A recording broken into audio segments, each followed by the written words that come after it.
할렐루야. 하나님은 사랑이십니다. 오늘 함께 은혜 나누실 하나님의 말씀은 고린도전서 15장 50절에서 58절까지 말씀이 되겠습니다. 제가 봉독해 드리겠습니다. 형제들아, 내가 이것을 말하노니 혈과 육은 하나님 나라를 이어받을 수 없고 또한 썩는 것은 썩지 아니하는 것을 유업으로 받지 못하느니라. 보라, 내가 너희에게 비밀을 말하노니 우리가 다 잠잘 것이 아니요 마지막 나팔의 순식간에 후련히 다 변화되리니 나팔 소리가 나매 죽은 자들이 썩지 아니할 것으로 다시 살아나고 우리도 변화되리라. 이 썩을 것이 반드시 썩지 아니할 것을 입겠고 이 죽을 것이 죽지 아니함을 입으리로다. 이 썩을 것이 썩지 아니함을 입고 이 죽을 것이 죽지 아니함을 입을 때에는 사망을 삼키고 이기리라고 기록된 말씀이 응하리라. 사망아, 너희 승리가 어디에 있느냐? 사망아, 내가 쏘는 것이 어디 있느냐? 사망이 쏘는 것은 죄요 죄의 권능은 율법이라.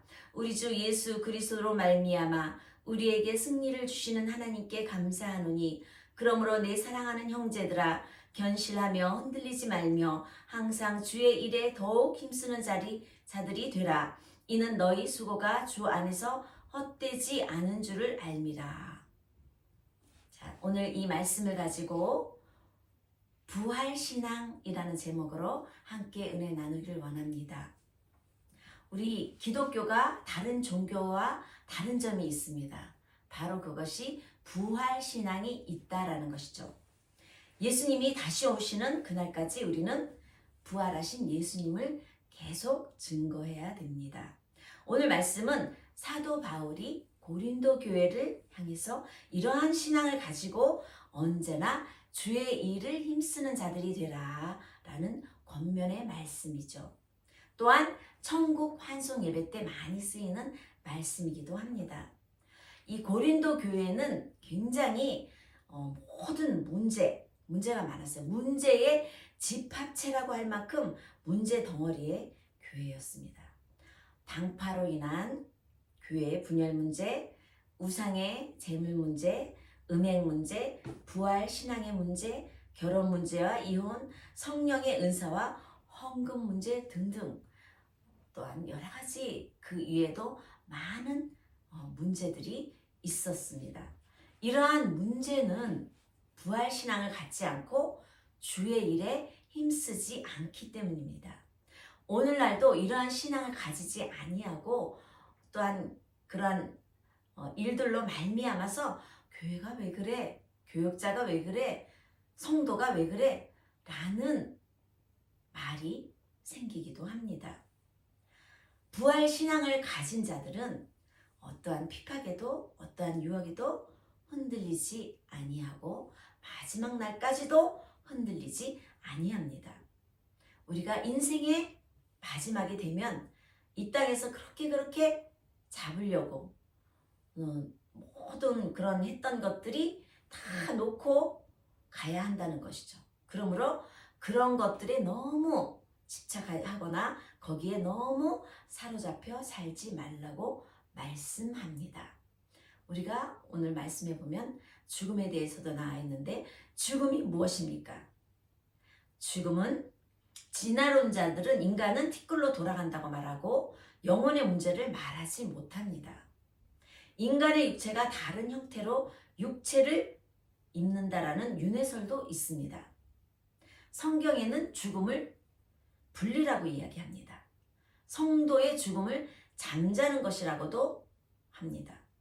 우리의 영혼이 육체를 떠나 하나님 나라로 돌아가서 주와 함께 항상 거하게 된다라고 말하고 있습니다. 고린도 후서 5장 8절 말씀에 보면 우리가 담대하여 원하는 바는 차라리 몸을 떠나 주와 함께 있는 그것이라 라고 기록하고 있고요.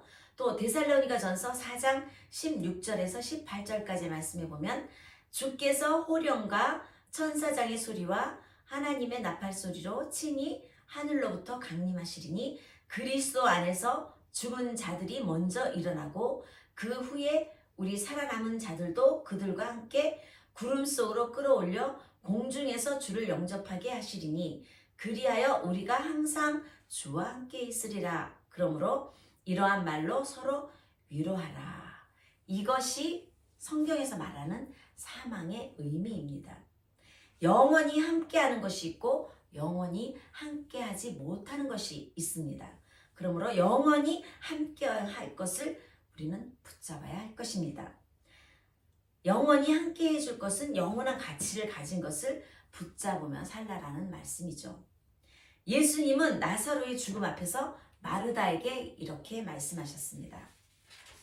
요한복음 11장 24절에서 26절까지의 말씀에 보면 마르다가 이르되 마지막 날 부활 때에는 다시 살아날 줄을 내가 아나이다. 예수께서 이르시되 나는 부활이요 생명이니 나를 믿는 자는 죽어도 살겠고 무릇 살아서 나를 믿는 자는 영원히 죽지 아니하리니 이것을 내가 믿느냐라고 말씀하셨습니다. 예수님은 예수님 자신이 부활이요 생명임을 선포하시고 영생을 약속하신 말씀입니다. 우리는 예수를 믿는 크리스찬입니다. 그리스도를 믿는 크리스찬입니다. 우리는 이것을 예수를 믿는 자의 특권이에요. 부활과 영원한 생명이죠. 여기서 부활신앙에 잘 쓰이는 언어가 있어요. 마라나타. 이 마라나타는 아람어로 마라는 주를 의미하고 나타는 오신다라는 것을 의미합니다. 즉 주님 오소서라는 뜻이죠. 이는 예수님의 재림을 간절히 염원하고 바라는 우리의 기도의 고백입니다. 이 초기의 크리스찬들이, 초기의 기독교인들은 이 표현을 통해서 자신의 믿음을 나타내고 서로를 격려하는 방식으로 이 언어를 사용했다라고 합니다. 그래서 제가 이전에 한국에 있을 때 이 마라나타 찬양팀, 이 마라나타는 이름을 가지고 찬양팀을 만드는 그러한 교회도 있었습니다. 그러므로 우리의 예배는 바로 이 두 가지 고백이 담겨 있는 것입니다. 이미 오신 주님을 바라보고 신뢰하는 동시에 다시 오실 주님을 간절히 기다리는 마라나타입니다. 영원을 사모하는 사람, 어떻게 살아야 하겠습니까? 영원을 사모하는 사람은 어떻게 살아야 할까요?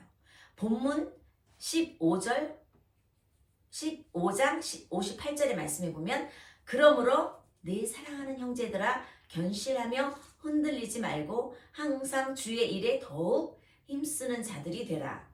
이는 너희 수고가 주 안에서 헛되지 않은 줄 알미라. 많은 사람들이 이 부활은 아주 미래에만 있는 것으로 착각하시는 생각도 있습니다. 성경은 현재의 부활도 말씀하고 있습니다. 부활의 날에 주실 상급도 말씀하셨습니다. 하나님은 부활의 때에 우리에게 새로운 몸을 주실 텐데 하늘나라에 합당한 영체로서 일한 대로 행한 대로 받아서 살게 될 것입니다.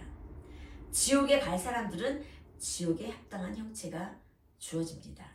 요한복음 5장 24절에서 29절의 말씀에 보면 내가 진실로 진실로 너희에게 이르노니 내 말을 듣고 또 나 보내시는 이를 믿는 자는 영생을 얻었고 심판에 이르게 아니하나니 사망에서 생명으로 옮겼느니라.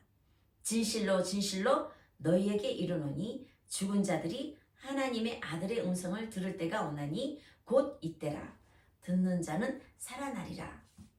아버지께서 자기 속에 생명이 있음같이 아들에게도 생명을 주어 그 속에 있게 하셨고 또 인자됨으로 말미암아 심판하는 권한을 주셨느니라.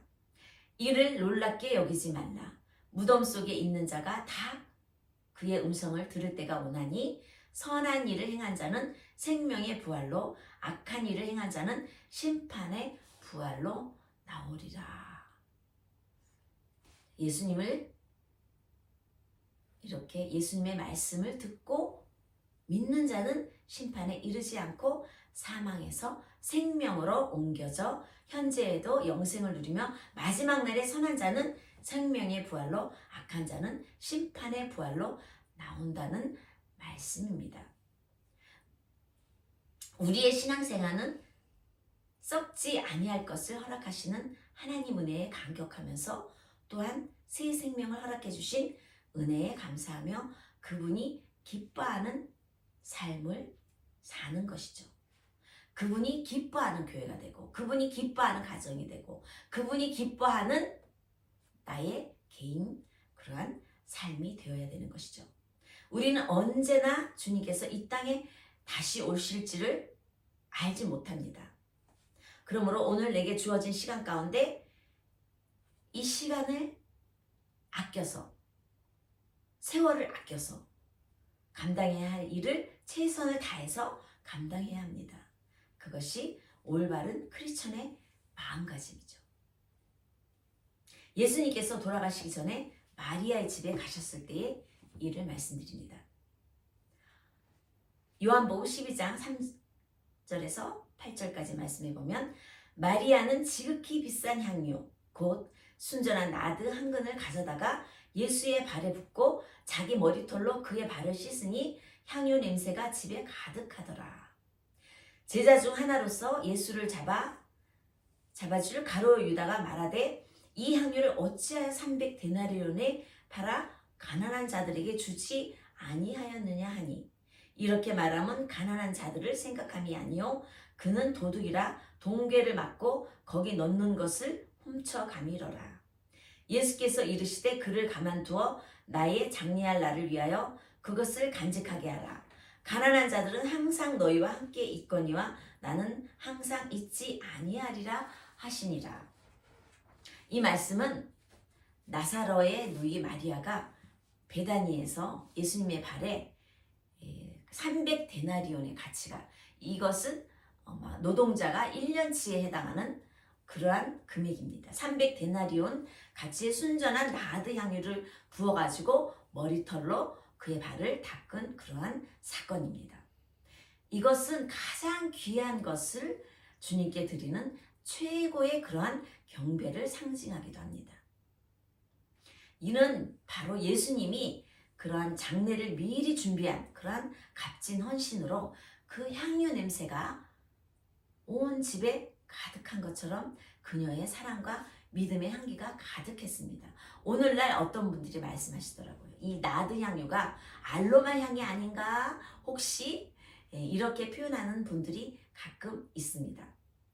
가룟 유다는 이 향유를 팔아 가난한 자들을 돕지 않고 낭비했다면서 비판을 합니다. 그러나 예수님을 따르는 제자였음에도 이러한 그녀의 아름다운 그러한 행위와 향유 냄새에는 관심이 없고 오로지 물질적 가치, 돈에 집착해서 도둑의 마음을 품고 있었던 것입니다.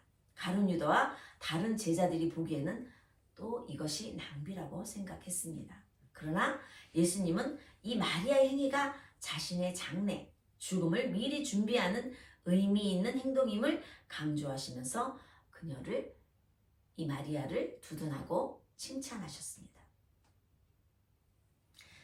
이 사도들과 함께 하셔서 그가 증언할 말인 예수님의 죽음과 부활을 전해 하신 성령님, 곧 하나님의 영은 천하 만국에서 이를 믿는 모든 자와 함께 하셔서 예수께서 십자가의 죽임을 당하셨으나 성경에 기록된 대로 3일 만에 죽은 자 가운데서 부활하신 하나님의 권능으로 예수님께서 행하신 그대로를 행하십니다. 예수님은 마르다와 마리아의 오라비인 나사로가 죽은 소식을 들었을 때는 그가 죽었는데 죽지 않았다라고 하시고 그가 죽었는데 그는 잠자는 것이다 라고 하셨어요. 그를 살리는 이적을 행하는 것에서 그의 누이 마르다와 마리아에게 예수님을 믿는 자는 죽어도 살겠고 살아서 나를 믿는 자는 영원히 죽지 않을 것이다 라고 말씀하시는 것에 있게 하십니다. 하나님께서 아브라함과 맺은 언약인 천하 만국이 아브라함이 받은 복과 함께 할 것, 그리고 온 세상에서 아브라함이 받은 복으로 복받게 하실 것이라는 것을 작정하셨던 것입니다. 이 복에 참여하는 것은 누구입니까? 예수 그리스도를 믿는 부활의 신앙을 가지고 있는 우리들입니다. 사도 바울은 생애 마지막 때에 삶을 마감하면서 이렇게 고백했습니다. 디모데후서 4장 7절에서 8절까지 말씀해 보면 나는 선한 싸움을 싸우고 나의 달려갈 길을 마치고 믿음을 지켰으니 이제 후로는 나를 위하여 의의 면류관이 예비되었으므로 주 곧 의로우신 재판장이 그날에 내게 주실 것이며 내게만 아니라 주의 나타나심을 사모하는 모든 자에게도이니이다. 우리가 인생을 마감할 때는 이 내가 가지고 있는 유산을 누구에게 나눠줄까? 사회에다 환원을 할까? 라든가 아니면 남아있는 자녀, 친척들 이런 걱정을 한다든가 많은 스타일이 있습니다. 근데 오늘은 이 사도 바울 선생님이 삶을 마감하면서 이렇게 고백했던 것이죠. 선한 싸움을 싸우고 선한 싸움을 했어요. 나의 달려갈 길을 마치고 믿음을 지켰다라고 얘기했어요. 바로 이것이 인생을 마감할 때, 내가 이 세상을 떠날 때 이러한 사도 바울과 같은 고백을 할 수 있어야 될 줄로 믿습니다. 그러기 위해서 오늘 어떻게 해요? 세월을 아껴서 힘차게 달려가며 최선을 다해서 우리 하나님을 섬기고 전도하고 또 그 시간을 귀중하게 써야 될 것입니다. 왜냐하면 주님께서 나타나실 때가 가까이 오기 때문입니다. 이러한 부활 신앙을 가진 저와 여러분은 영원을 사모하고 영원을 아는 사람으로서 살아가기를 주님의 이름으로 축복합니다. 기도하시겠습니다.